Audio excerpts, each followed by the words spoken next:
episode 2 of A Random Walk Through a Career.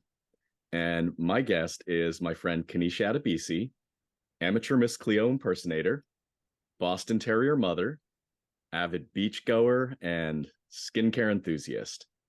Yes. Hello. Keynisha, So good to see you. hey, please tell the audience about yourself. Well, hi, I'm Keynisha. I'm the one steering the ship at Fluent, company I just started. Brooklyn, born and bred. I've been in the tech recruitment game for about 11 years now. It's been real. It's been fun. It's been real fun. But when I'm not, working, I'm probably just indulging in some, cheesy 90s sci-fi, or some kind of overwrought historical drama, or a random cult documentary. I am also a mother to a 1-year-old Boston Terrier named Winston, who is my chief chaos officer. Amazing. And hopefully Winston will make an appearance on camera. Oh yeah, he's currently nestling behind me. Okay. And what is one example of your favorite 90s sci-fi? Ooh, Stargate. Stargate. Okay. All day, every day. Yeah. The original when James Spader was skinny and real handsome, or Yes. okay. Both. Yeah, Both. But like honestly, and there's like a whole bunch of spin-offs. I am right. obsessed with every single one of them. One of them stars a baby Jason Momoa. Oh, So wow. good. Okay. Yeah. I'm more of a Star Trek The Next Generation guy. So, Keynisha, what is Forward Fluent? Yeah. Fluent is a talent acquisition and strategy firm that's all about reimagining the entire recruitment process. We primarily specialize in helping startups, especially those that are in their scaling phase. And we're basically, helping them build their teams in a way that is fully aligned with their values and with their culture. It is not just about filling positions. It's really all about finding the right fit and finding the kind of people, who don't just fill a role, but really enhance the entire team and the entire outfit. Forward Fluent is where startups come when they want to grow their teams thoughtfully and effectively with an emphasis on diversity, equity, inclusion, belongingness. We turn the daunting question of what's next into an exciting path forward. Amazing. So, Keynisha, why did you start Forward Fluent? What is the goal? Yeah, I started Forward Fluent with a clear vision. Recruitment doesn't have to be painful, right? For the companies, for the candidates, for everybody involved in the process. It's really about creating experiences and strategies that are enjoyable and effective and human-centric. It's not just about scaling your team, it's about scaling it in the right way. And we do it with sustainability and mindfulness at its core. It's about building a team that aligns with your culture and your values and not just filling desks. Mhm. So we want to find that sweet spot where hard work meets smart work and not just move fast and break things. Like, Silicon yeah. Valley's mantra that won't go away. I'll be frank, I have been guilty of that myself. I know sometimes it's nice to just break something, but Yeah. not all the time. Yeah. Okay. So, what would you say differentiates your approach and Forward Fluent's approach? Yeah, our approach is straightforward and genuine, right? Like we're not just filling roles. Again, I keep repeating that. We're helping you find individuals who really thrive in your environment. Diversity, equity, and inclusion. Those aren't just buzzwords for us and for me personally. It's integral to the way that we operate. Okay. So, what are your specific offerings? Yeah. So we have a fractional chief talent officer, chief people officer services. We also do talent acquisition, process engineering, as well as talent acquisition as a service. So essentially that'll take the hassle out of hiring, right? Like we'll manage the details, completely focus on inclusivity and diversity, build that into every part of the process. And for those who need a custom approach, we offer a bespoke hiring blueprint that'll be your answer. It's tailored to fit your unique needs and your culture. What would you say are some of the hardest parts of designing a recruiting strategy? Definitely defining the requirements, really just getting down to the core of what these requirements actually are, right? Like, blessedly, job descriptions nowadays are trending shorter. But do you remember those like long wish lists with these Tolkien-esque run-on sentences? Yeah, I mean, I remember the number of times where I'd see a new technology and they were like, we want 7 years. And then the LinkedIn mob would get in there and say, how could you want 7 years? The thing's only been out for 2. Oh, HR or recruiting just got exposed. Yeah, because like they didn't handle it before it went posted and went live. Like you're just bowled over with all of these words. Yeah. But I Instant digress. loss of brand credibility. Exactly. Like you're immediately looking crazy out here. So I digress. But traditionally the recruiter generally focuses on requirements gathering during that intake or that kickoff session, right? So they'll take these requirements, they'll find the candidates, they'll present the candidates, they'll conduct the interviews, and then they make a hire. Yay, everyone's happy, right? Like that's just but on planet Earth, in reality, the recruitment process itself is iterative. So especially when you're dealing with like a newly defined role. So it's really important. I have to probe at every stage of the process whenever we're calibrating candidates with a hiring manager. So I conduct as much research as I possibly can. Right. So I'm armed with my personal knowledge. I combine it with the hiring manager's technical perspective because they are not recruiters at the end of the day. So just to ensure that we're on the same page, at least before we're creating the interview process. How do you ensure equitable compensation? I love this question. I believe in transparency, data, more transparency, disclosure.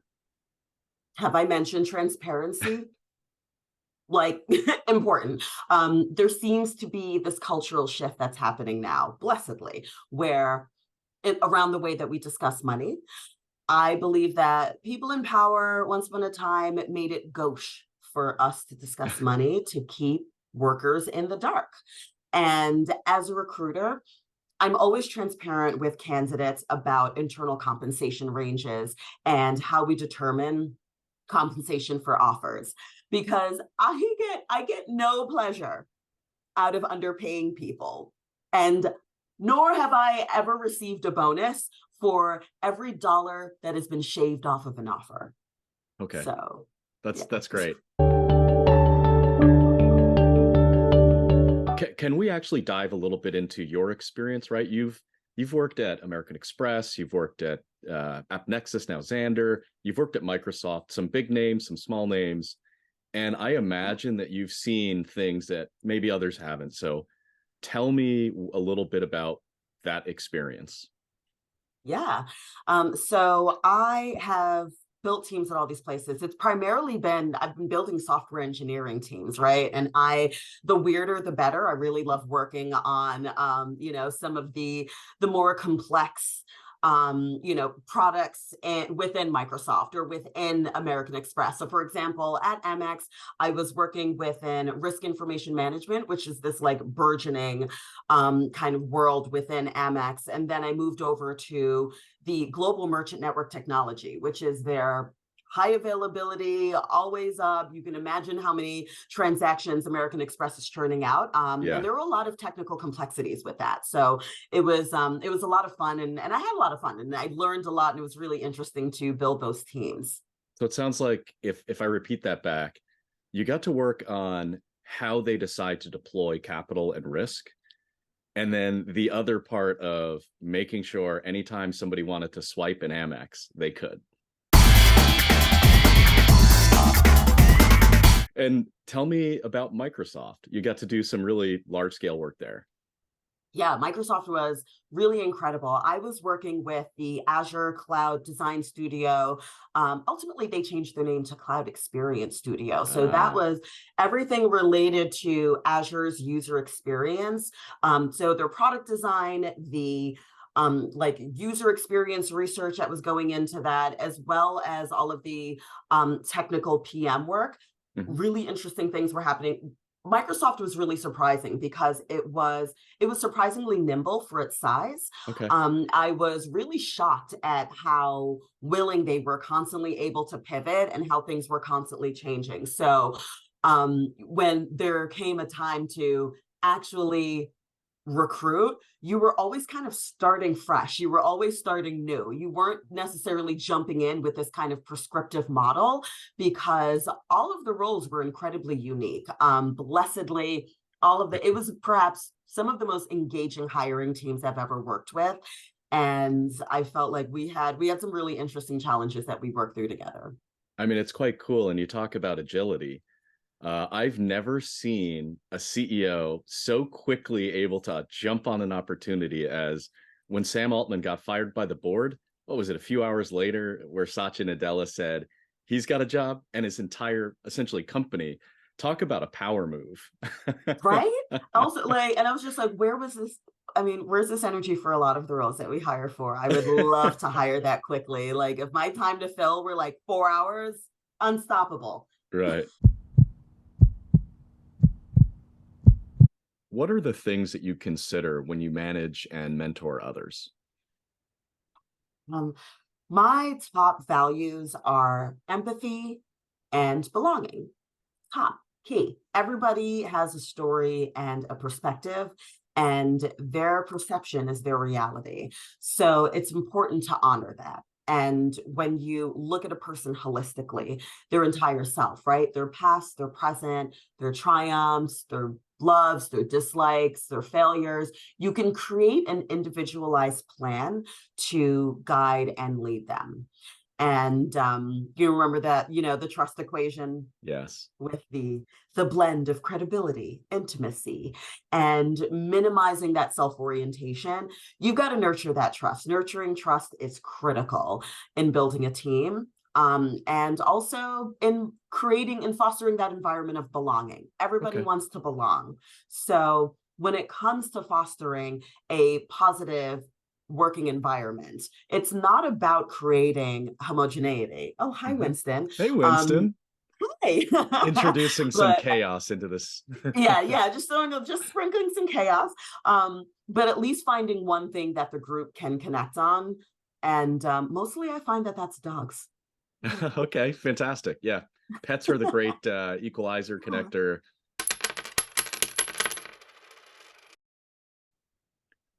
How do you demonstrate ROI in recruiting?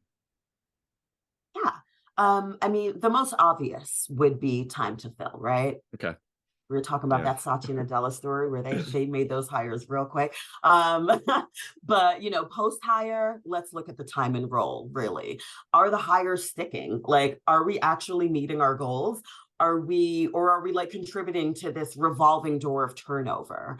It's also super important to gather qualitative feedback from everybody in the process. What is something new you're learning? AI, she's that girl, Chat GPT. Everyone's talking about it. They're coming for us. Hide your kids, hide your wife. But I have been using Chat GPT with everything. Um, Website content, summarizing notes, drafting outreach emails, everything, right? It's like having an intern that you need to guide it along. So I'm learning prompts, I'm learning about the add-ins. I'm not even sure I'm using it to its full potential, but I'm loving it so far. What is something that Mistress Cleo would like to ensure your future self considers or remembers? Yes. Advice to future Keynisha would be, when you feel victimized, remember to ask yourself, what would the hero of this story do? Oh, that's great advice. I like it. Yeah. It's Very original. The world is mine. If I rule the world, imagine. What are the things you would change? Oh man, where do I begin? I obviously want a fair and equitable world, right? Okay. Like, I want to buy the world a Coke. I want people to stop hoarding wealth and for us to invest in infrastructure in schools. And I want our children to have critical thinking skills. And, but I'm just one loudmouth broad. So I can only be the change I want to see, So that means encouraging those in power to think critically and check their assumptions and their biases whenever I can. Okay. Totally fair. So, what are you looking to do next? More travel, more reading for sure, obviously. Some Octavia Butler, Okay. some N.K. Jemisin, some weird speculative science fiction. But professionally, I'm actually learning a lot about the technical roles in the cannabis industry. It's incredibly fascinating what these mad scientists are up to in these grow houses. I'd like to take this opportunity to thank Keynisha for being here. She's been a wonderful guest, highly entertaining, highly instructive. But what closing statement would you like to make? If you're wondering, how do we move forward after securing that critical, crucial funding? Let's talk. With Forward Fluent, it's not just about the next step. It's really all about crafting a journey that is as unique as your vision. So let's get this conversation started. Winston and I are here. Okay. And you know what? I'm going to help the audience because I'll share. This is Keynisha's site. You can see Forward Fluent. You'll know you've hit the right site when you see this. And here is the URL. So I spare her from having to spell it out because that's always challenging.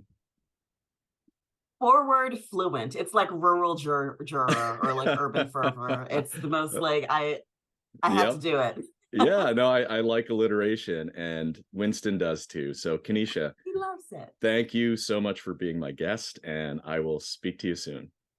Thank you for having me.